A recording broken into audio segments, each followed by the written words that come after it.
থমথমে খাগড়াছড়িতে এখনো 144 ধারা জারি। মাঠে নেমেছে পুলিশ, সেনাবাহিনী, বিজিবি। চলছে জিজ্ঞাসাবাদ। আলাদা নির্বাচনী জোট গঠনে তৎপর বিএনপি, জামায়াত, এনসিপি।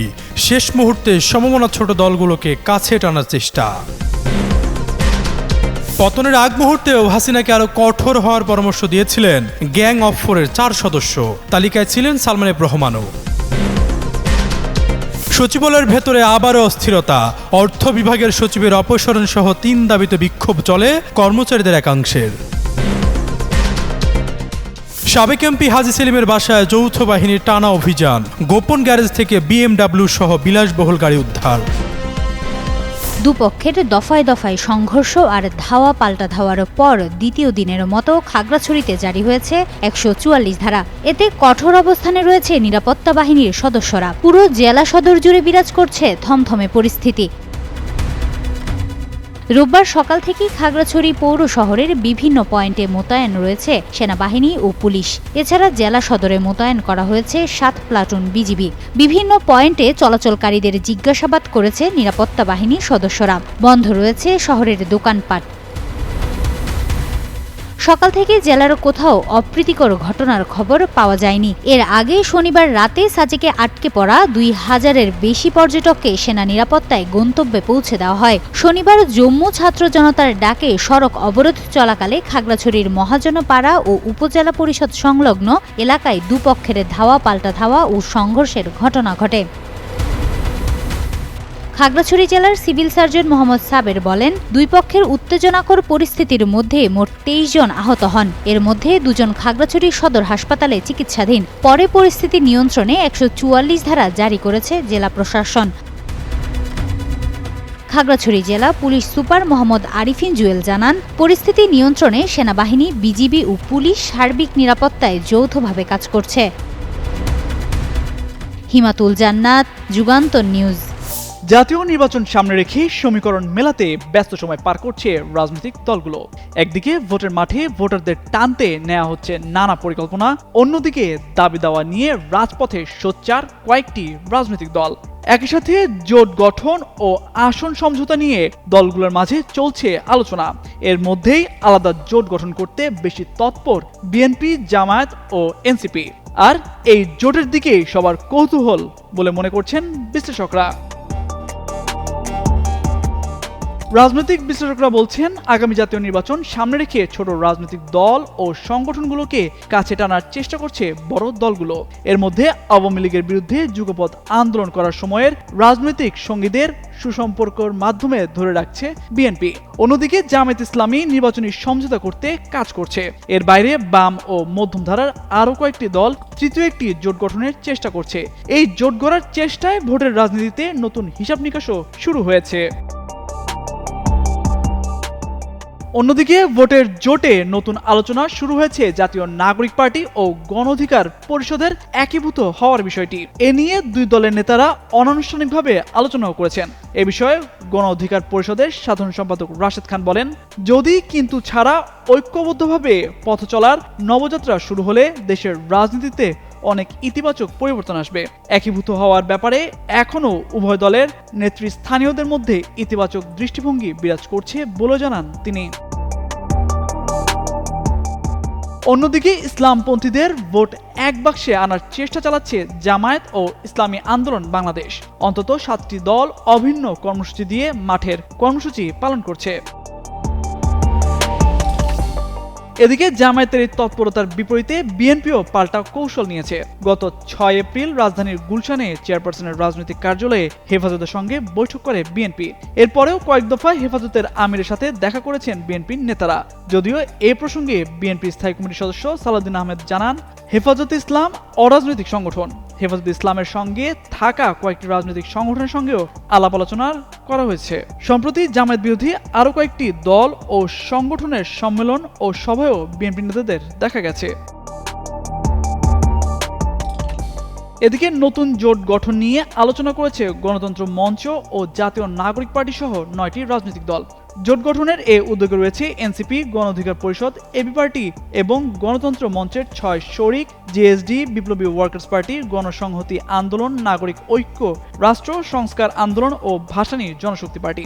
তারা ইতিমধ্যেই নিজেদের মধ্যে বৈঠকও করেছে। যদিও এর মধ্যে দুটি দলের শীর্ষ নেতারা জানান তারা জোট গঠন নয়, জুলাই সনদ ও নির্বাচন নিয়ে অন্যান্য দলের সঙ্গে কথা বলছেন, একটি সমঝোতায় পৌঁছানোরও উদ্যোগ নিয়েছেন। রাজনৈতিক বিশ্লেষক ও ঢাকা বিশ্ববিদ্যালয়ের রাষ্ট্রবিজ্ঞান বিভাগের অধ্যাপক কাজী মোহাম্মদ মাহবুবুর রহমান বলেন, জুলাই সনদ ও নির্বাচন নিয়ে তো সমঝোতা হওয়া উচিত। বিশেষ করে যে রাজনৈতিক দলগুলো এখন অনুঘটক হিসেবে মাঠে আছে তাদের সিদ্ধান্তে আসতে হবে।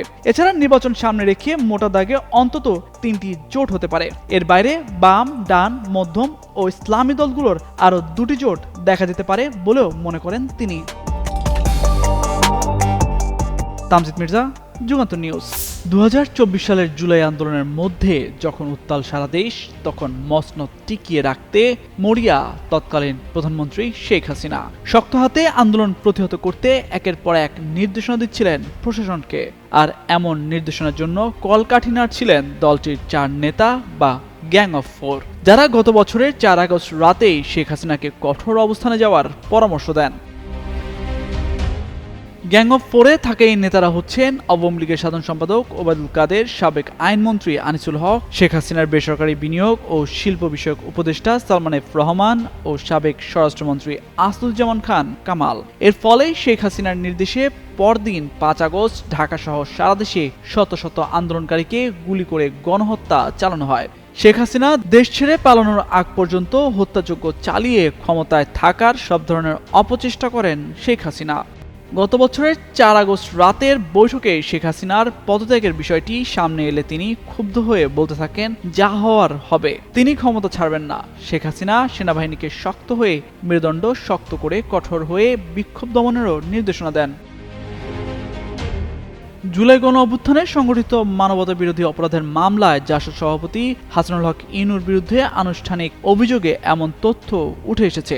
বৃহস্পতিবার আন্তর্জাতিক অপরাধ ট্রাইব্যুনাল 2-এ আনুষ্ঠানিক অভিযোগ দাখিল করে প্রসিকিউশন। এতে বলা হয়, আন্দোলন চলাকালে তৎকালীন প্রধানমন্ত্রী শেখ হাসিনা, তার মন্ত্রী পরিষদের সদস্য, কার্যক্রম নিষিদ্ধ আওয়ামী লীগ, যুবলীগ, নিষিদ্ধ সংগঠন ছাত্রলীগ ও 14 দলীয় জোটের নেতারা দলগতভাবে সিদ্ধান্ত নেন দেশব্যাপী মানবতা বিরোধী অপরাধ সংগঠন করার। 14 দলীয় জোটের অন্যতম শরিক হাসানুল হক ইনুর নেতৃত্বাধীন জাসদও আন্দোলন দমনে সর্বাত্মকভাবে কাজ করে। সচিবালয়ের ভেতরে হঠাৎই ছড়িয়ে পড়ে বিক্ষোভের সুর। কর্মচারীদের একাংশের স্লোগানে ভারী হয়ে ওঠে পুরো সচিবালয় এলাকা। অর্থ বিভাগের সচিব মোহাম্মদ খায়রুজ্জামান মজুমদারের অপহরণ সহ 3 দাবিতে বিক্ষোভ শুরু করেন তারা। রোববার বেলা 11:30টার দিকে সচিবালয়ে কর্মরত একদল কর্মচারী মিছিল নিয়ে বের হয়ে আসেন এবং জনপ্রশাসন মন্ত্রণালয়ের নতুন ভবনের নিচে গিয়ে অবস্থান নেন।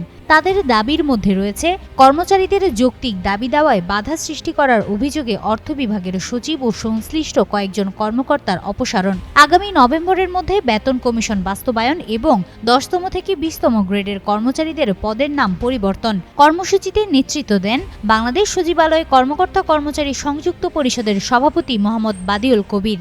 বলেন, তারা চায় তাদের যৌক্তিক দাবিগুলো পূরণ করা হোক। এর আগেও গত জুন মাসেও সচিবালয়ের ভেতরে টানা কয়েকদিন ধরে বিক্ষোভ করেছিলেন বিভিন্ন মন্ত্রণালয় ও বিভাগের কর্মচারীরা। পরে তাদের আন্দোলনের মুখে সরকার সরকারি চাকরি অধ্যাদেশ 2025 সংশোধন করে।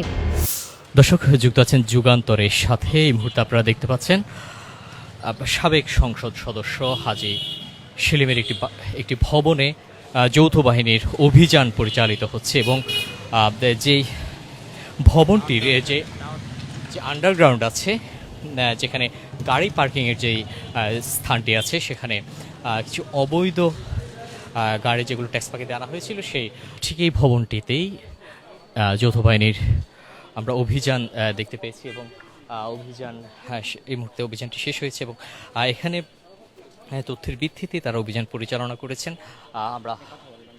আমরা দেখতে পেয়েছি যে আন্ডারগ্রাউন্ড আছে, যেখানে গাড়ি পার্কিং করা হয়, সেখানে একটি গোপন জায়গাতে কিছু গাড়ি BMW সহ কিছু গাড়ি এখানে প্রায় 6টির মতো গাড়ি এখানে আছে। এমন তথ্যের ভিত্তিতেই যৌথ বাহিনীর এই অভিযান পরিচালিত হয়েছে এবং আমরা দেখতে পেয়েছি যে বেশ কিছু গাড়ি এখানে পাওয়া গিয়েছে এবং বা অভিযান শেষে যে গাড়িগুলোর যে কাগজপত্রগুলো আছে সেগুলো যাচাই করা হচ্ছে, এগুলো অবৈধ গাড়ি কিনা সেটি নিশ্চিত হওয়ার জন্যে।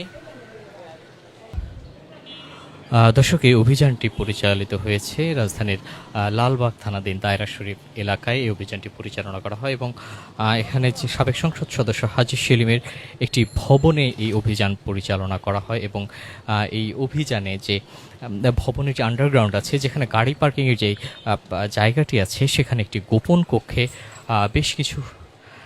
বেশ কিছু বিলাসবহুল গাড়ি এখানে পাওয়া গিয়েছে এবং আমরা দেখতে পেয়েছি দুইটি BMW গাড়ি সহ আরও বেশ কিছু গাড়ি এখানে পাওয়া গিয়েছে, যেগুলো যৌথ বাহিনীর অভিযানে সেগুলো পাওয়া যায়। এবং ঠিক এই গাড়িটা আমরা দেখতে পেয়েছি যে সংসদ সদস্যের একটি লৌহো ভেতরে পাওয়া গিয়েছে। এছাড়াও অভিযানটি এই মুহূর্তে অভিযানটি রাজধানীর আজিমপুরের লালবাগ থানাধীন দায়রা শরীফ আবাসিক এলাকায় এই অভিযানটি পরিচালনা করা হয়। এইটি হাজী সেলিমের মালিকানাধীন গুলশাহানারা মাসুদা যে নামে যে ভবনটি আছে, সেই 12তলা ভবনের নিচতলায়, যেটি আন্ডারগ্রাউন্ড,